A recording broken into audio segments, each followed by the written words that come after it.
Live from New York City, it's the Gary Null Show. And now, your host, Gary Null. Hi, everyone. I'm Gary Null. Always a pleasure to be able to share a positive, empowering segment with you. This is all about health and healing and trying to understand how we get sick, what we can do to prevent it, and what are the alternatives that we can incorporate, all based upon the Library of Medicine, the National Repository for All Good Science, peer-reviewed journals at respected institutions. For example, how many people have to take aspirin every day? Remember, for decades, almost 50 years, we were told to take one full aspirin a day if we had a risk of stroke.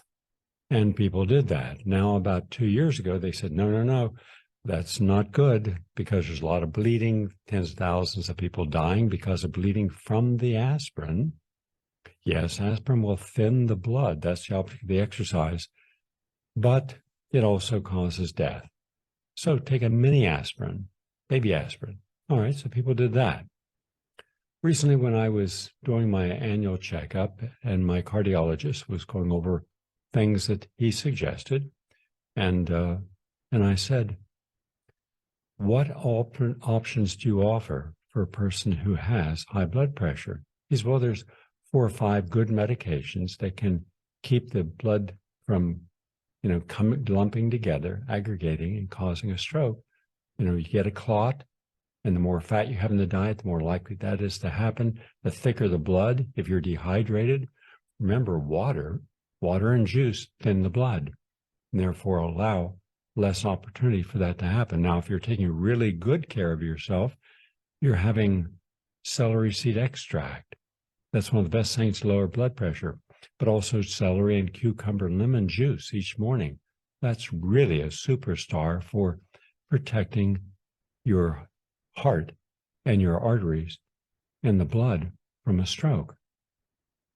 According to this new study at the University of Aberdeen in Scotland, tomato extract shows blood thinning potential versus an aspirin. So a tomato extract has been shown to thin blood in healthy people and without the side effects of the aspirin. And that's terrific. The research published in the European Journal of Clinical Nutrition concluded that lycopene, Lycopene, that's what you find in your red fruits and vegetables, watermelon. It's in abundance. When you have a glass of watermelon juice, you're really flooding the body with lycopene and lutein and vitamin C, antioxidants. When you have a glass of tomato juice, the same thing. When you have a bowl of raspberries, cherries, strawberries, the same thing. So we need the rainbow diet. We need fruits and vegetables of all different types of colors into our diet. We're not only benefiting from the fiber, which is a soothing fiber that cleanses the intestine and colon and prevents polyps, which can then lead to cancer of the colon, but we're also flooding the body with beta-carotene, the carotenoids. And in this case, they found that the lycopene from tomatoes makes a big difference. They were working with the Rowett Institute of Nutrition and Health at the University of Aberdeen in Scotland, and they showed that both tomato extracts could be used as alternatives to drugs like aspirin for blood thinning. Now, I didn't have this study with me. It's just brand new today when I visited my cardiologist. But what was of interest was he said that there was no alternative approaches to, let's say, thinning the blood. And so I took him a little later, left at his office, over 1,000 studies from the peer-reviewed literature showing, yes, there are alternatives that are not only as good, but far better because there's no side effects. Because guess what one of the leading side effects of the blood thinning medication is? Stroke and heart attack. Also, when you have a B complex, 25 milligram B complex each day in the diet, you're getting vitamin B12, folic acid, vitamin B6, and then take in some vitamin C. And why is that good? Because that B complex with vitamin C lowers a major cause of heart attack and stroke. And that is one of the many silent killers. You can't feel it. You don't know if it's elevated. And it's called homocysteine.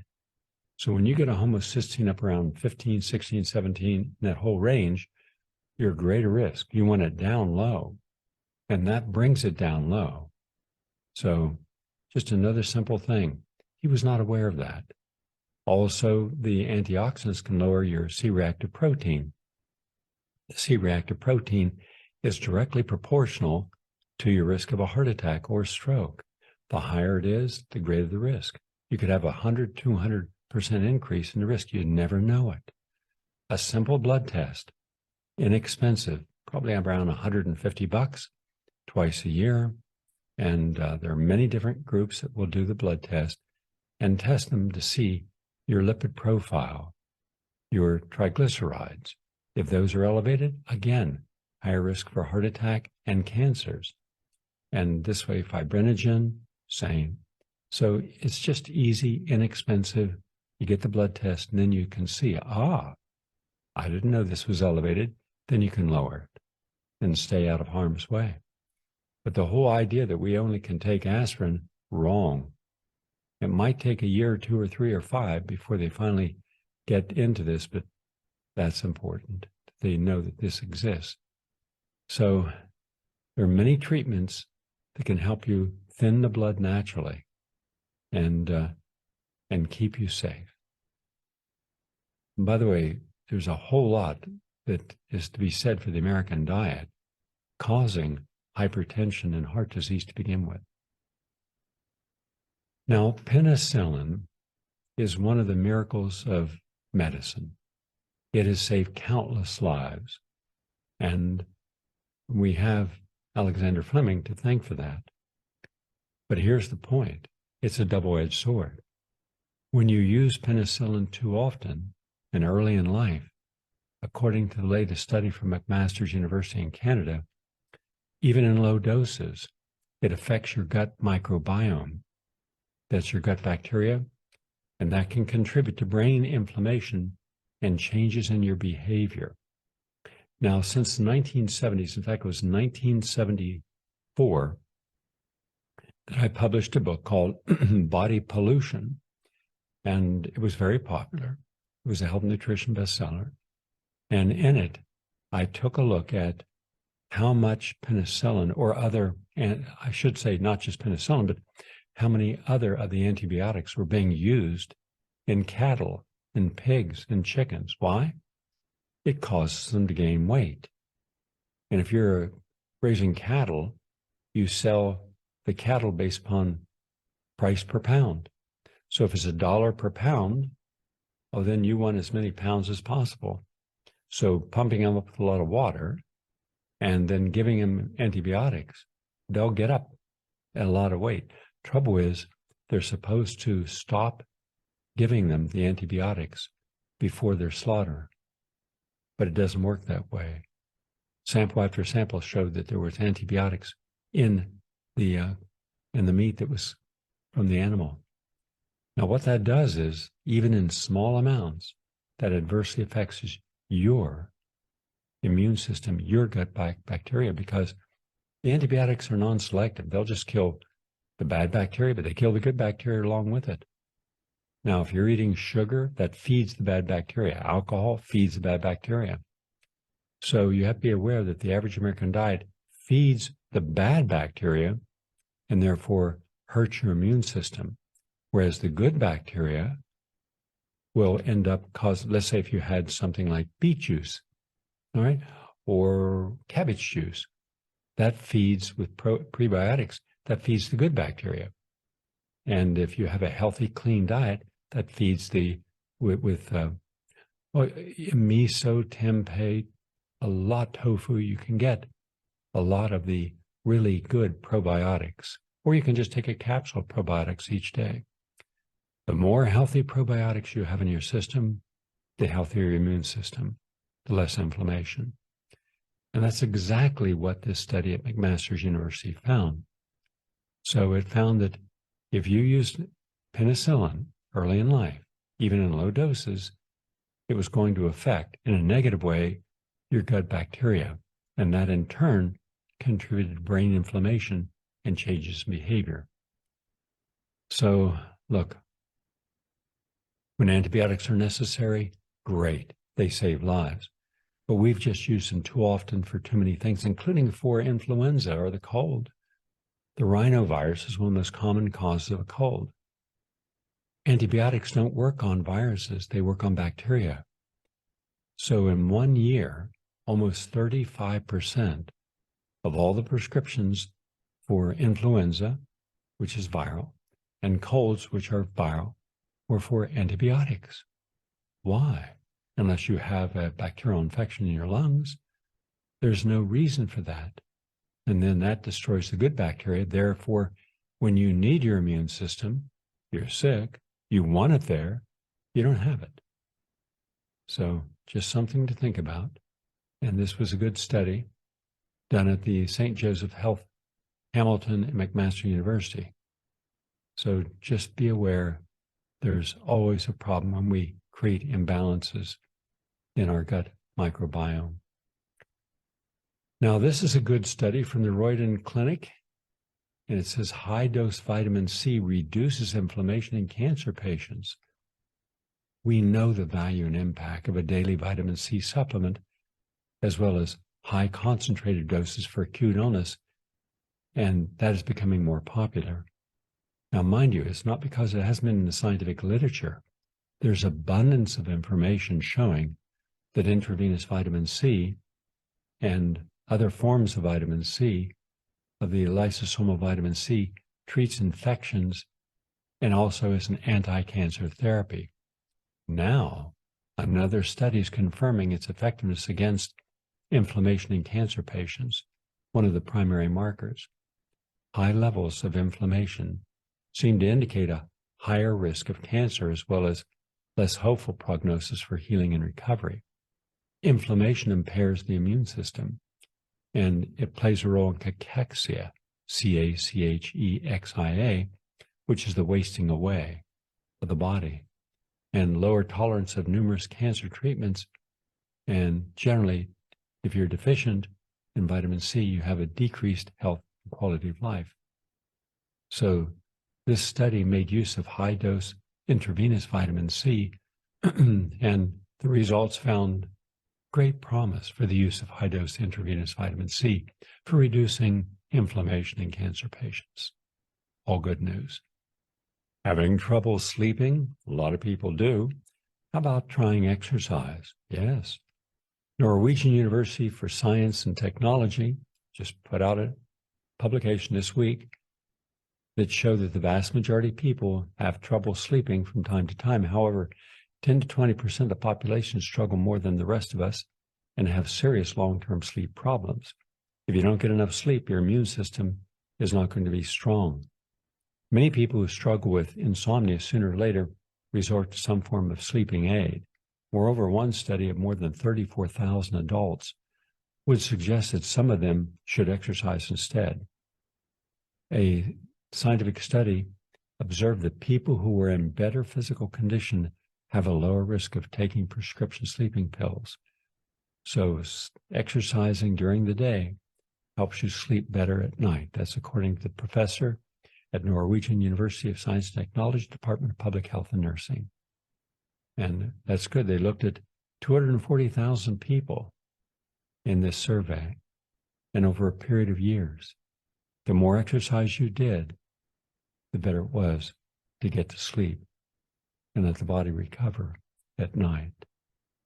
Also, a new study puts gut microbiome, what we were just discussing, at the center of Parkinson's disease pathogenesis. This is the University of Alabama in Birmingham.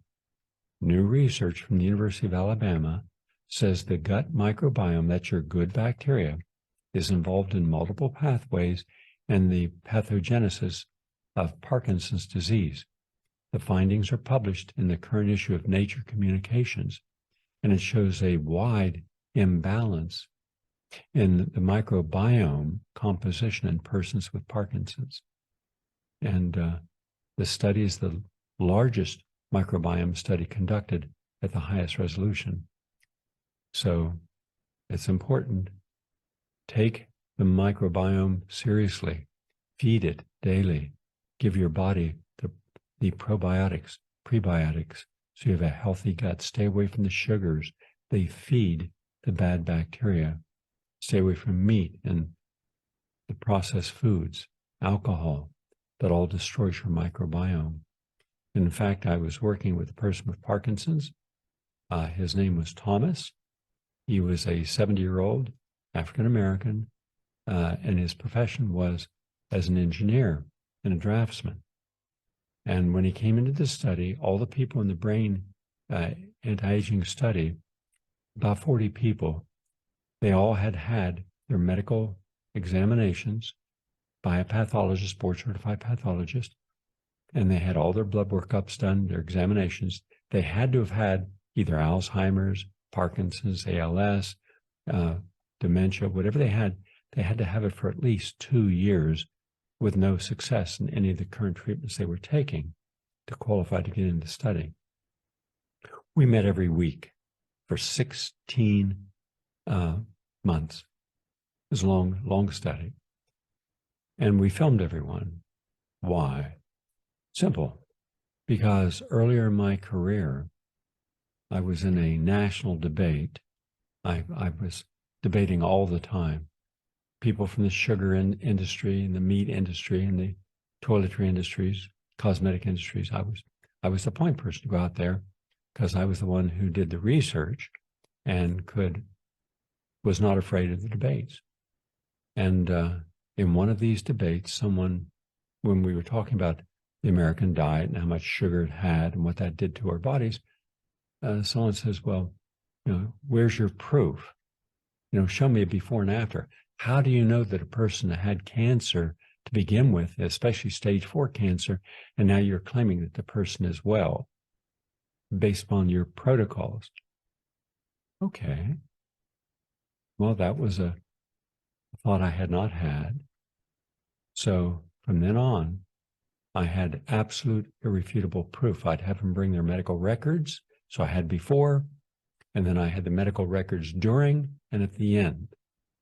And then I videotaped everyone. So everyone who comes into any study, thousands and thousands of people, my name is Bob. I'm 45 years old. I'm suffering with Parkinson's. I've had Parkinson's for 8 years. I've been using these medications. The hope is that they will slow down the progression. Sometimes I'll have a relapse. Sometimes I'm in remission, but it's always going down. Right? And then let's say a year or 2 years later, hi, I'm Bob. My neurologists right now say that they don't know why, but I'm no longer suffering from Parkinson's. My hands are steady. I don't have any Parkinsonian conditions. I sleep well. I have strength in my muscles. I have balance. I have coordination. I don't fall over. And here's my current medical records. And then they read their latest diagnosis from their original doctor. So we went to those extremes. So here it is. Here's Thomas. And we use a split screen. On the very first day, if you're watching this now, and by the way, I'm Zoom streaming, video streaming this for the health nutrition segment. His hands were shaking like this. He said he couldn't brush his teeth. He couldn't comb his hair. He couldn't put food in his mouth. His wife had to do that for him. And he certainly couldn't continue his career because he couldn't draft anything. And 16 months later, his hands were steady as a rock. He had no imbalances at all. But what was remarkable is he said, but I did have a side effect, a very, very unusual side effect. Caught us all by surprise. What is it? He said, I now have acute memory. Okay, I've never heard the word acute memory. What does that mean? He said, well, just ask me any question about my background. I said, what year did you graduate from high school? He named it. How many people were in your class? 22. Do you remember any of their first names? He gave us the first and last name of every single student.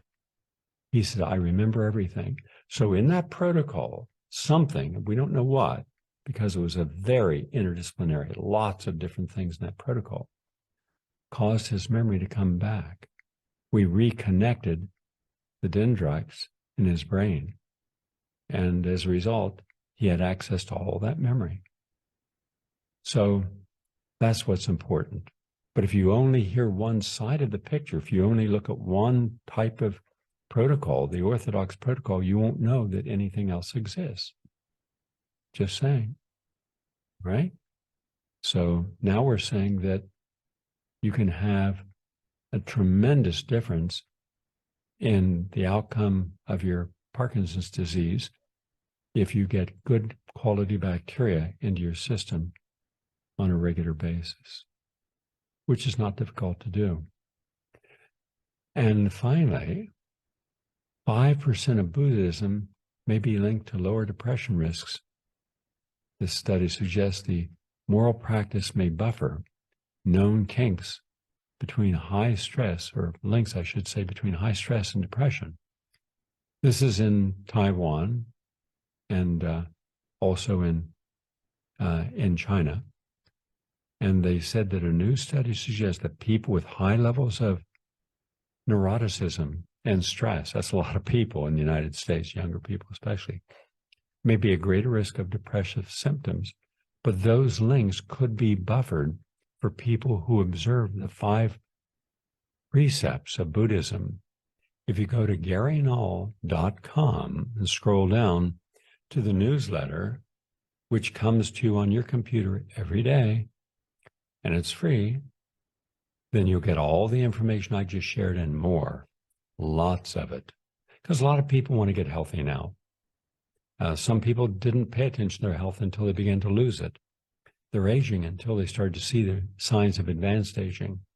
And that kind of woke them up. And now they're saying, whoa, is there anything I can do? The answer is there's a lot you can do. And we give that information. So go to GaryNull.com, scroll down to newsletter, and that'll help you. Also, if you go to GaryNull.com, you'll see video clips on gardening and shopping and cooking and guilt-free desserts, dealing with depression and anxiety, all very positive, all very uplifting and empowering. Plus the hard-hitting investigative commentaries, the investigative stories, essays, a whole lot of good material. Back in a moment, please say what again. And that's our health and healing for today. But keep this in mind. A lot of Americans are waking up and saying, wow, I should have paid more attention to my choices. And now that I'm at some destination, 50, 40, 60, 70, and I don't feel the same, I don't look the same, is there anything that can be done? Yes, a lot you can do to reverse the damage and to ensure that the next stage of your life is a healthier one. Go to GaryNull.com, scroll down to where it says newsletter, sign up for the newsletter. It's free, and it'll go directly to your computer every morning. So when you wake up, you have a plethora of information, different every single day, all from peer-reviewed literature, all meant to empower you to live a longer and healthier life. We're going to take a short break and come right back. Please stay with us. Are you tired of closed-minded programming?